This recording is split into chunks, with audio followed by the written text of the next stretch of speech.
जय श्री राम दोस्तों, मैं केशवर पाल आज फिर एक नई वीडियो के साथ आपके सेवा में हाजिर हुआ हूँ। दोस्तों, गीता अध्याय 18 श्लोक 66 में जो वरज शब्द आता है उसको लेकर के रामपाल जी और इनके चेले बहुत भ्रांति फैलाते हैं कि इसका अर्थ जाना होता है, गीता ज्ञानदाताओं ने आना किया है।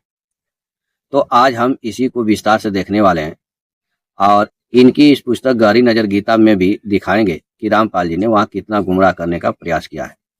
ठीक है, तो चलिए वीडियो को शुरू करते हैं। दोस्तों, हम आपसे एक कहना चाहेंगे कि आप वीडियो को अंत तक देखिए और यदि आप हमारे चैनल पर नए हैं तो चैनल को सब्सक्राइब करें, वीडियो को लाइक करें, शेयर करें। अगर पुराने हैं तो वीडियो को लाइक शेयर जरूर करें ताकि अधिक से अधिक लोगों के पास वीडियो पहुंचे और उनको इस वीडियो का लाभ मिल सके। ठीक है दोस्तों, यह रामपाल जी की पुस्तक है गहरी नजर गीता में। अनुवाद करता संत रामपाल दास महाराज कबीरपंथी और 18वां अध्याय का दिव्य सारांश लिख रहे हैं। यहाँ पे एक माम शब्द आया है तो रामपाल जी ने 2 माम शब्द लगा करके इसको गुमराह करने का प्रयास किया। तो थोड़ा हम पढ़ लेते हैं पहले इनका।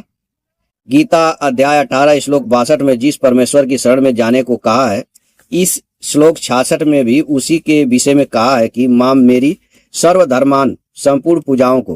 ठीक है, यानी धर्म का अर्थ ये पूजा ले रहे हैं बाबा जी। माम मुझ में प्रत्यत्याग कर तू केवल एक उस अद्वितीय अर्थात पूर्ण परमात्मा की शरण में जाओ। जबकि आप इनका देखेंगे तो परमात्मा 3 है, एक क्षर पुरुष है, एक अक्षर पुरुष है, एक परम अक्षर पुरुष है। इनका एक परमात्मा नहीं है। ठीक है, तो ये गप्पे मारने के लिए यहाँ पे लिखे हैं। और वरज का मतलब जा, आम मैं त्वाम तुझे सर्व पापे व्यम संपूर्ण पापों से मोक्षासेमी छुड़वा दूंगा, माँ सुचा शोक मत कर। यानी पापों से छुड़वाने वाला काल है। यहाँ पे इस श्लोक के अनुसार दोस्तों हमें एक चीज पता चल गया कि ये जो रामपाल जी का काल्पनिक कबीर है वह किसी पापों से छुड़वा नहीं सकता। ठीक है, जब तक काल की पूजा नहीं करेंगे रामपाल के चेले और रामपाल और उसकी पूजा नहीं देंगे तो कबीर नामक परमात्मा के पास शक्ति नहीं है कि वह काल से छुड़वा दे। ठीक है, यानी वह असमर्थ है। तो यहाँ पे रामपाल ने ऐसे गप्पे मारे हैं दोस्तों। अब हम वास्तव में देखेंगे कि यहाँ अर्जुन को भगवान क्या कहना चाह रहे हैं। तो चलिए हम गीता को खोलते हैं और देखते हैं। दोस्तों, श्रीमद् भागवत गीता अध्याय 18 श्लोक 66 और इसमें एक ये वरज शब्द है। हमारे पास जो गीता है वह स्वामी राम सुखदास जी का है। ठीक है, तो हम सबसे पहले दोस्तों इस श्लोक को देख लेते हैं। दोस्तों, सबसे पहले हम आपसे यह कहना चाहेंगे कि जब भी गीता को आप पढ़ें तो गीता के सिद्धांत को समझें कि गीता आखिर है क्या चीज। गीता में एक श्रोता है अर्जुन और वक्ता है भगवान श्री कृष्ण। श्रोता यानी अर्जुन के प्रश्न है और भगवान के उत्तर है। तो मान लीजिए यहाँ पे भगवान अर्जुन से कह रहे हो कि वरज मतलब जाओ, जैसा कि रामपाल जी ने कहा। तो वास्तव में वरज का अर्थ जाना ही होता है। तो जैसे भगवान मान लीजिए यहाँ कह रहे हो अर्जुन से कि अर्जुन जाओ। अब अर्जुन प्रश्न करता है दोस्तों, ध्यान से मेरी बात सुनिएगा। और भगवान श्री कृष्ण से तुरंत पूछेंगे मैं कहाँ जाऊं। तो भगवान श्री कृष्ण उनको कह रहे हैं कि माम एकम शरणम वरज, मुझ एक की शरण में जाओ। अब अर्जुन प्रश्न करता है दोस्तों, तुरंत अर्जुन प्रश्न करेंगे कि मैं आपके शरण में कैसे जाऊं। तो भगवान उत्तर देने वाले हैं। भगवान तुरंत कहेंगे दोस्तों, सर्व धर्मान परित्यज, संपूर्ण धर्मों का आश्रय छोड़कर क्या करो, माम एकम शरण वरज, मुझ एक की शरण में जाओ। अब अर्जुन तुरंत प्रश्न करता है दोस्तों, तो अर्जुन भगवान से तुरंत प्रश्न करेंगे, मैं संपूर्ण धर्मों को छोड़कर आपकी शरण में जाऊंगा तो क्या होगा। तो भगवान तुरंत उत्तर देंगे दोस्तों, अहम त्वा सर्व पापेभ्यो मोक्षयिष्यामि मा शुचः, मैं तुझे संपूर्ण पापों से मुक्त कर दूंगा, चिंता मत करो। आप अर्थ समझ गए होंगे। वरज जाओ, कहां जाऊं, माम एकम शरणम, मेरी एक शरण में जाओ। क्या करके जाऊं, सर्वधर्म परित्यज, संपूर्ण धर्मों को त्याग करके। तो संपूर्ण धर्मों को त्याग करके आपके शरण में जाऊं तो क्या होगा, अहम त्वा सर्व पापेभ्यो मोक्ष्यामि मा शुचः, मैं तुझे संपूर्ण पापों से मुक्त कर दूंगा, चिंता मत करो। दोस्तों अब यहाँ पे एक प्रश्न उठ गया कि भगवान श्री कृष्ण अर्जुन को कौन सा धर्म छोड़ने के लिए कह रहे हैं और उनको क्या पाप लग रहा है, क्या ऐसा मालूम हो रहा है कि उनको पाप लग जाएगा। चलिए देख लेते हैं भगवान श्री कृष्ण कौन सा धर्म अर्जुन को छोड़ने के लिए कह रहे हैं।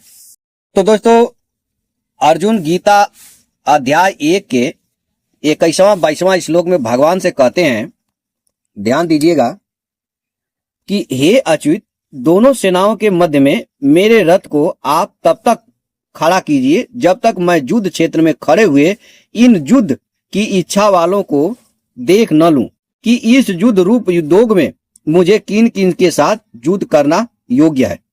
ठीक है, यानी दोनों सेनाएं जब आमने सामने खड़ी हैं दोस्तों, तो भगवान से अर्जुन कह रहे हैं कि आप मुझे बीच में ले चलिए दोनों सेनाओं के। और भगवान जो है अर्जुन को दोनों सेनाओं के बीच में लेकर चले जाते हैं। अब यहाँ पे संजय कह रहे हैं 27वां श्लोक में, अपनी अपनी जगह पर स्थित उन संपूर्ण बांधवों को देखकर वे कुंती नंदन अर्जुन अत्यंत कायरता से युक्त होकर विषाद करते हुए ऐसा बोले। ठीक है, अब क्या अर्जुन बोल रहे हैं, यहाँ पे देखिए 28, 29, 30। हे कृष्ण, युद्ध की इच्छा वाले इस कुटुंब समुदाय को अपने सामने उपस्थित देखकर मेरे अंग शिथिल हो रहे हैं और मुख सूख रहा है तथा मेरे शरीर में कंपकपी आ रही है एवं रोंगटे खड़े हो रहे हैं। हाथ से गांडीव धनुष गिर रहा है और त्वचा भी जल रही है। मेरा मन भ्रमित सा हो रहा है और मैं खड़े रहने में भी असमर्थ हूं। ठीक है, अब वो डगडगमा जाते हैं दोस्तों अर्जुन। 31वां में कह रहे हैं कि हे केशव, मैं लक्षणों शकुनों को भी विपरीत देख रहा हूं और युद्ध में स्वजनों को मारकर श्रेय लाभ भी नहीं देख रहा हूं। ठीक है, यानी युद्ध में अगर मैं अपने ही भाई बंधुओं को मारूंगा तो मुझे कोई लाभ नहीं होगा। अब आगे कह रहे हैं कि हे कृष्ण, मैं न तो विजय चाहता हूं, न राज्य चाहता हूं और न सुखों को ही चाहता हूं। हे गोविंद, हम लोगों को राज्य से क्या लाभ, भोगों से क्या लाभ अथवा जीने से भी क्या लाभ, इत्यादि। दोस्तों यहाँ पे अर्जुन बहुत विषाद कर रहे हैं। अब 36वां में कह रहे हैं भगवान से अर्जुन कि हे जनार्दन, इन धृतराष्ट्र संबंधियों को मारकर हम लोगों को क्या प्राप्त होगी। इन आतताइयों को मारने से तो हमें पाप ही लगेगा। ठीक है, पाप की जो संज्ञा उनके दिल में धस गई है दोस्तों, वह चालू हो रही है, क्योंकि उनको टेंशन है कि मुझे पाप लग जाएगा। और भगवान 66वां में यही कह रहे हैं कि मैं तुझे संपूर्ण पापों से मुक्त कर दूंगा, चिंता मत करो। अब 37वां में कह रहे हैं अर्जुन कि इसलिए अपने बंधव इन धृतराष्ट्र संबंधियों को मारने के लिए हम योग्य नहीं हैं, क्योंकि हे माधव, अपने कुटुंबियों को मारकर हम कैसे सुखी होंगे। ठीक है, तो यहाँ पे बहुत भारी विषाद कर रहे हैं अर्जुन कि मुझे पाप लग जाएगा। और कौन सा वो धर्म पकड़ रहे हैं, अब ये देख लीजिए, जिसको भगवान छुड़ाने के लिए कर रहे हैं सर्वधर्म परित्यज। तो अब यहाँ से वो धर्म बता रहे हैं कौन सा पकड़ के रखे हैं। यह 40वां श्लोक है। कुल का क्षय होने पर सदा से चले आए कुल धर्म नष्ट हो जाते हैं और धर्म का नाश होने पर बचे हुए संपूर्ण कुल को अधर्म दबा लेता है। यानी एक कुल धर्म पकड़ लिए अर्जुन। और हे कृष्ण, अधर्म से अधिक बढ़ जाने से कुल की स्त्रियां दूषित हो जाती हैं और हे वात्स्य, स्त्रियों के दूषित हो जाने से वर्ण संकर पैदा हो जाती है। ठीक है, अब आगे देखिए 42वां में कह रहे हैं अर्जुन कि वर्ण संकर कुल घातियों को और कुल को नरक में ले जाने वाले ही होता है। श्राद्ध और तर्पण न मिलने से इन कुल घातियों के पितर भी अपने स्थान से गिर जाते हैं। ठीक है, तो यह दोस्तों पकड़ के रखे हैं अर्जुन कि मेरे पितर गिर जाएंगे, कुल घाती मैं बन जाऊंगा, वर्ण संकर संतान पैदा होगी, कुल धर्म नष्ट हो जाएगा। आगे क्या कर रहे हैं कि इन वर्ण संकर पैदा करने वाले दोषों से कुल घातियों के सदा से चलते आए कुल धर्म और जाति धर्म नष्ट हो जाते हैं। ठीक है, तो यहाँ पे दोस्तों अर्जुन क्या पकड़ के रखे हैं, कुल धर्म और जाति धर्म, जिसको भगवान कह रहे हैं कि छोड़ दो। और रामपाल जी क्या कर रहे थे कि पूजा। ठीक है, मेरे अस्तर की पूजा। अरे भाई, अस्तर की पूजा तो तुम करवाते हो, गीता में अस्तर की पूजा थोड़ी लिखी गई है। हे जनार्दन, जिसके कुल धर्म नष्ट हो जाते हैं उन मनुष्यों का बहुत काल तक नरकों में वास होता है, ऐसा हम सुनते आए हैं। यानी यहाँ पे दोस्तों अर्जुन को कन्फर्म नहीं है। अर्जुन जो ये कुल धर्म, जात धर्म, वर्ण, संकर संतान या पाप जो भी बातें कर रहे हैं, यह केवल सुनी सुनाई बातें हैं। तो यही जो जात धर्म, कुल धर्म था, भगवान अर्जुन को छोड़ने के लिए बोल रहे हैं। तो अब आपको पता चल गया कि अर्जुन को जो पाप की चिंता थी कि हम अपने स्वजनों को मारेंगे तो पाप लगेगा और मेरा जात धर्म, कुल धर्म नष्ट हो जाएगा, इसी चीज को भगवान छोड़ने के लिए कह रहे हैं और इसी पाप से अर्जुन को मुक्ति देने के लिए कह रहे हैं कि तुम वो जो जात धर्म, कुल धर्म पकड़ के रखे हो उसको छोड़ दो और मेरी शरण में आ जाओ और मैं तुझे संपूर्ण पापों से मुक्त कर दूंगा। तुझे जो पापों की चिंता लगी है कि मुझे पाप लग जाएगा, तो उसको मैं तुझे मुक्त कर दूंगा। इसी 18 के 72 में भगवान अर्जुन से कहते हैं कि हे पृथानंदन, क्या तुमने एकाग्र चीज से इसको सुना? और हे धनंजय, क्या तुम्हारा अज्ञान से उत्पन्न मोह नष्ट हो गया? तब 73 में अर्जुन बोल रहे हैं दोस्तों भगवान से कि हे अच्युत, आपकी कृपा से मेरा मोह नष्ट हो गया है और मैं स्मृति प्राप्त कर ली है। मैं संदेह रहित होकर स्थित हूँ। अब मैं आपकी आज्ञा का पालन करूंगा। ठीक है। अब यहाँ पे 73 में आकर के दोस्तों भगवान के पूर्ण रूप से शरणागति अर्जुन हो जाते हैं और उनका ज्ञान नष्ट हो जाता है कि हमारा जात धर्म, कुल धर्म नष्ट हो जाएगा, हम लोग पाप को प्राप्त हो जाएंगे, हम लोग नरकों में चले जाएंगे। ये सब उनका नष्ट हो जाता है और भगवान के पूर्ण रूप शरणागति हो जाते हैं और कहते हैं कि मैं आपकी आज्ञाओं का पालन करूंगा और तुरंत जो है धनुष उठा लेते हैं। ठीक है दोस्तों, आपने इस वीडियो में क्या देखा कि रामपाल जी या इनके जो चेले हैं यह कहते हैं कि वरज शब्द का अर्थ जाना होता है, लेकिन सभी अनुवादकर्ताओं ने आना लिखा है।